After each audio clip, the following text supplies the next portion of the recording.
Hello అండి. Hi. First of all Suhasini గారికి thank you చెప్పాలి. బికాస్ ఆవిడ పిలిచారు సినిమాలో, నాకు ఛాన్స్ ఇచ్చినందుకు thank you so much Suhasini గారు.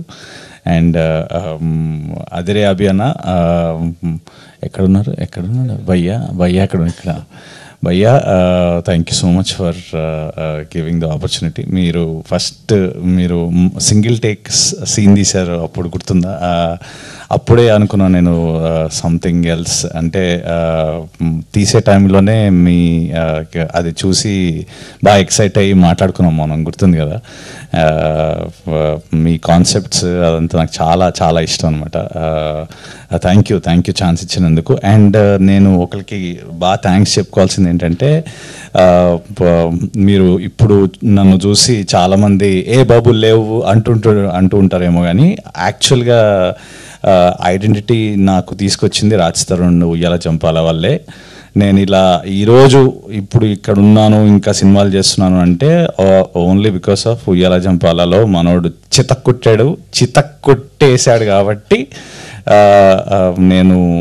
నాకంటూ ఒక ఐడెంటిటీ వచ్చింది. దాని తర్వాత మనోడు ఏ సినిమాలు చేస్తున్నా మా ఇంట్లో వాళ్ళు కానీ మా ఫ్రెండ్స్ కానీ అందరూ వాడిని ఓన్ చేసేసుకుని, అరే మీ వాడు కుమారి చేశాడరా, మీ వాడు హిట్ కొట్టాడరా, మీ వాడు ఇది చేశాడు అది చేశాడరా అంటే we all owned you as our own person, because career start అయినప్పటి నుంచి ఉన్నారు కాబట్టి.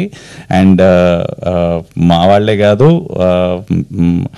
ప్రేక్షకులు everybody want you to come back భయ్యా. సో మీరు కమ్బ్యాక్ ఇవ్వాలి, మళ్ళీ గట్టిగా మళ్ళీ ఎంటర్టైన్ చేయాలి, ఇంకా మంచి మంచి సినిమాలు రావాలని మనస్ఫూర్తిగా కోరుకుంటూ నాకు ఈ అవకాశం ఇచ్చినందుకు thank you so much. And more than anything, నేను ఇంకా అభి అన్న వీఆర్ హ్యూజ్ పెద్ద చిరంజీవి ఫ్యాన్స్. ఎంత చిరంజీవి ఫ్యాన్సో మొన్న భయ్య డాన్స్ కూడా వేసాడు షోలో. సో చిరంజీవి ఆ పేరు మీద చాలా పెద్ద రెస్పాన్సిబిలిటీ భయ్య, అది చాలా పెద్ద రెస్పాన్సిబిలిటీ. చిరంజీవి ఆ పేరు మీద మనకి సినిమా రావడం అనేది, మనం అది దాంట్లో పార్ట్ అవ్వడం అనేది, అది thank you so much for that. And cinema చూసి మీరు ఆదరిస్తారని, ఎంటర్టైన్ అవుతారని కోరుకుంటూ థ్యాంక్ యూ సో మచ్.